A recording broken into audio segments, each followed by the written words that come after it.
Okay, so next up,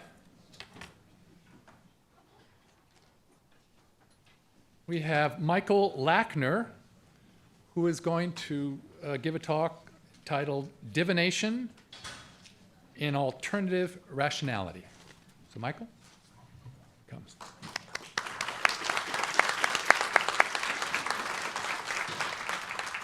Thank you so much. I first have to thank Jeff Kreipel for this invitation that honors me a lot. And the first invitation mentioned that I had to give a flash talk, and the ignorant European that I am had never come across this term. So I consulted Google, and the first information I got was a flash talk should not exceed 5 minutes. Then, okay, I asked myself, of course, why bring me here thousands of miles for 5 minutes? Well, finally, my talk turned out to become a manifesto and a story. But it was sent to Jeff, and since it was approved by the highest authority in this auditorium, I just start. So you may want to know the reason for this invitation. So I can introduce myself briefly. I am a sinologist, and I have done research in various areas of Chinese intellectual and religious history. My doctoral dissertation long ago was on Chinese ideas on dreams and their interpretation, and many years after that work, I returned to the research field of divination in China. So this is much less sensational than the previous talk, of course. But we still can ask ourselves what the purpose of divination is. We explore things that are hidden in the past, in the present, and in the future. The future is undoubtedly one of the main concerns of divination because we all need help to alleviate our uncertainty. Since time immemorial, as you all will know, people have developed methods to fathom the hidden. There is no civilization that has not produced a specific way of coping with the future. From Mesopotamia to ancient Greece and Rome, from India and Southeast Asia to China, not to mention the panoply of sophisticated methods of prediction we find in Africa and among Native Americans. Now, there is now a broad consensus that the thinking underlying prediction based on extrapolation or interpretation of sets of data, chronomancy, extipicy, i.e. the study of animal entrails, bird flight, combination of numbers, that all this thinking differs a bit, but finally very little from modern forms of prognostication, such as weather forecasts, economic forecasts, and sometimes even medical prognosis. In many cases, the pundits of modern scientific prediction make fewer predictions that come true than people who represent only common sense. See Philip Tetlock's UPenn Super Forecasting, the Art and Science of Prediction. There are several ways of divining the future, but with some simplification, we can reduce them to the definition of the Roman philosopher and politician Cicero, who established two basic categories, artificial and natural divination. By artificial, he means methods based on calculations. And we can expand this by listing methods derived either from the position of the celestial bodies, astrology, or from counting milfoil stalks, the Chinese classic of changes, or from assigning certain properties to numbers, which is called numerology. Now, the natural divination includes all kinds of visions, prophecies, and inspired predictions, like the Pythia in the Delphic oracle. And the dream belongs to both types, but perhaps more to the second type. Prognostication and prediction are a pervasive anthropological phenomenon found in all cultures, but with different characteristics. It remains ubiquitous in contemporary Western societies, although it may seem that the issue of collective and individual fate or destiny and the search for strategies to cope with it is no longer a topical issue in the humanities in the West. Concepts such as trust or risk have replaced traditional thinking about fate, and prediction in the sense of a forecast is now accepted only within the limit of accepted scientific parameters. Western civilizations are interpreted as societies of contingency, and the structures of contemporary worldviews are seen to operate along the lines of a logic of uncertainty whose forms of life are determined by ambivalence, or even ambivalences. However, these diagnostic theories often tend to ignore the existence of entire civilizations that have dealt with the European Enlightenment in their own modern ways, preserving and modifying their views of individual and collective destiny. The widespread notion, for instance, you may believe it or not, but it's a notion that East Asians, so my field, are more equanimous and serene in their response to the vicissitudes of life, has not been thoroughly investigated in terms of their notions of fate and destiny. But it seems that in East Asia, the traditional methods of prognostication and prediction have a more pronounced psychohygienic function than in Western societies, at least as in modern Western or present-day Western societies. Now, in the spirit of these reflections, together with a colleague from European Medieval Studies, I founded the International Consortium for Research in the Humanities with the somewhat preposterous title Fate, Freedom, and Prognostication. Since its inception in 2009, we have hosted approximately 200 scholars from around the world who have conducted research on a wide range of topics related to this general theme. And we were granted, the original grant was 21 million, but we took 14 years to spend it, so not 2 years, and you see the difference.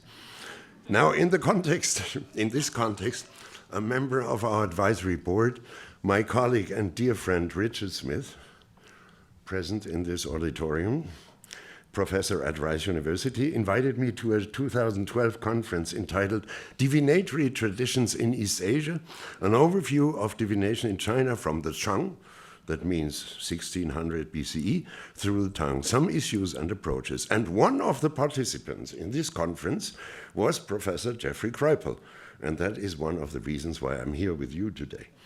However, there is a continuation to this story. When the funding for our consortium approached its end, well, the 21 million had to be had to be spent finally, I thought about how we could continue our efforts by expanding the research team of coping with the future to a larger scale. And therefore, in 2022, with the help of several colleagues, among them Bernd Otto, who is also present in this auditorium, the Center for Advanced Studies in the Humanities and Social Sciences was established, and it is entitled Alternative Rationalities and Esoteric Practices from a Global Perspective. And for the center's inaugural celebration, I took the liberty of inviting Jeff Kripal to be the keynote speaker.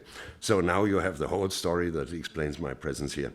Now, let me thank again Jeff for his invitation. I have referred to this newly established center as an extension of the previous one. And let me just briefly recap its mission statement, or parts of the mission statement.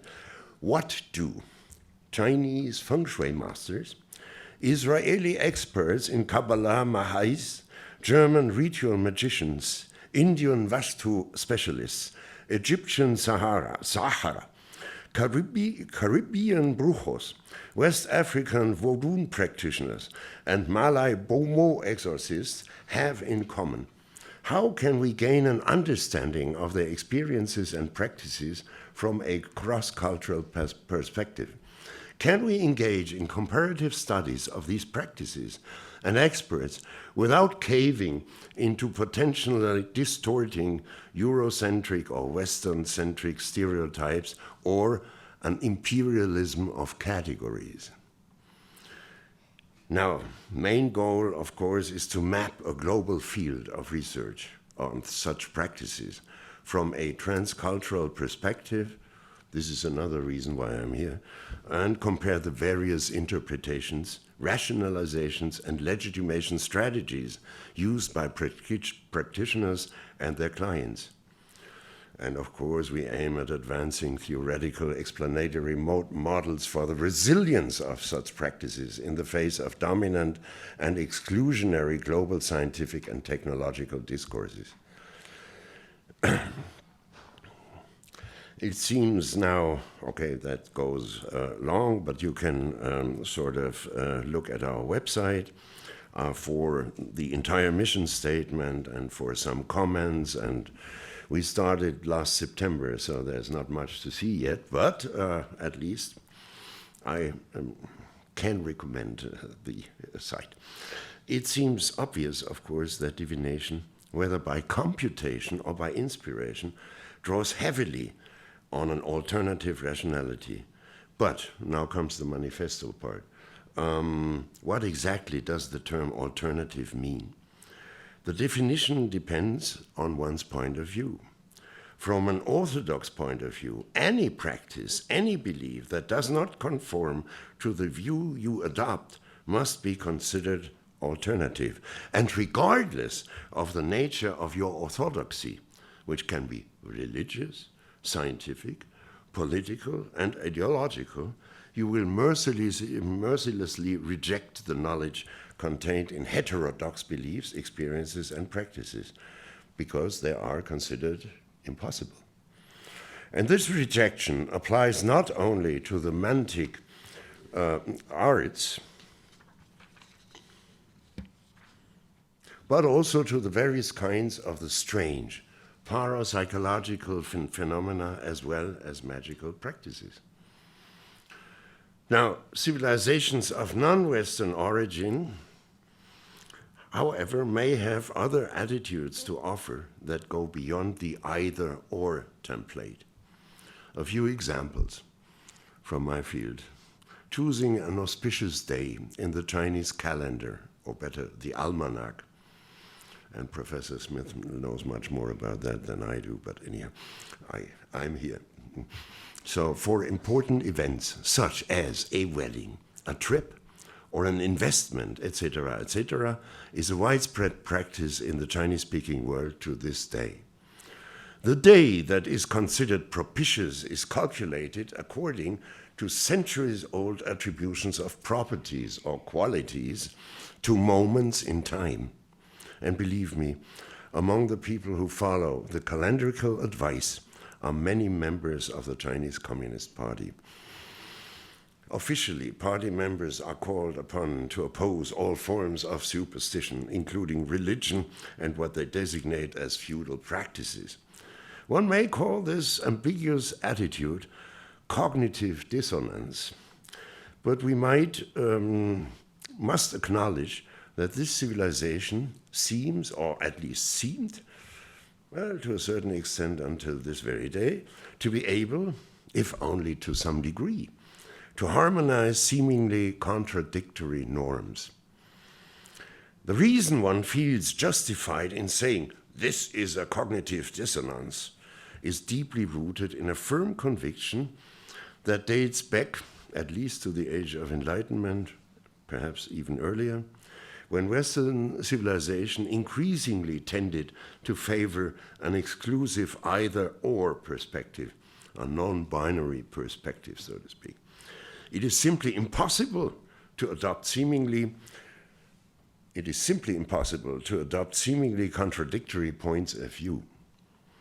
According to this dogma, worldview and life experience, in German we have the pleasing contrast between Weltanschauung and Lebenswelt, must coincide, otherwise punishment for schizophrenia will follow swiftly. Another example comes from the field of inspired prophecy, which I have witnessed during years. The Chinese ritual of spirit writing is used to receive messages from a deity who descends into the brush of a medium. We would call the brush rather a rod, like that of a dowser, a Western water diviner. The medium writes the messages on a tablet of sand or ash. In Taiwan today, there are about 3,000 communities where spirit writing is practiced, all around one temple. I mean, not the same, 3,000 communities, imagine. Some of these ceremonies are attended by high-ranking politicians, and in particular on the day of the Chinese New Year, a horoscope is drawn for the fate of the country, the Guoyun. The result of the oracle is enthusiastically discussed in the country's media. Shmuel Noah Eisenstadt's theory of multiple modernities seems extremely appropriate for assessing this phenomenon, because there is no doubt that Taiwan is a modern state. Thus, the answer to the question of whether an experience, belief, or practice is considered alternative, impossible, depends on external factors, not on its inherent logic. In many countries, the either-or pattern is tempered, or should we say mitigated, by a kind of tolerance that views different forms of rationality not as mutually exclusive, but rather as complementary. As early as 1938, the eminent Chinese philosopher, my favorite Chinese philosopher, Zhang Dongsun, pointed out that the oracle of the classic of changes is based on what he called a correlational logic, which operates quite differently from the Aristotelian organon, the Western canon of logic. I quote, "Western scholars often mistake their logic for the universal logic of mankind."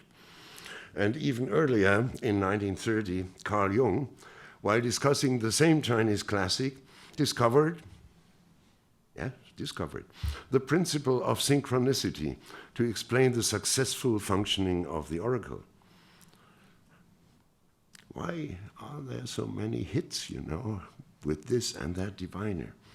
Both argued strongly for the possibility of alternative rationalities. And of course, these rationalities are not limited to our purely intellectual reasoning, but also have a lasting impact on our lives because they are based on experience.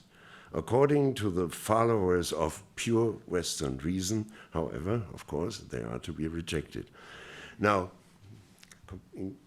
as a conclusion, my reflections are not meant to replace Occidental logic. We should not cast out the devil with a Beelzebub. However, well, there was some talk about the devil today. However, I do not want to opt for the exclusive pattern of cognitive dissonance, but to argue for a philosophy of mutual recognition. Recently, and this is the place I'm preaching to the converted, I know. Recently, the boundaries between esoteric knowledge and pure science have become more and more blurred, and that makes me optimistic about the future.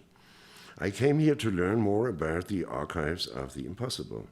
Now, from what I have understood from studying their great presentation, the archives are about experiences that are rejected by the kind of orthodoxy I have described.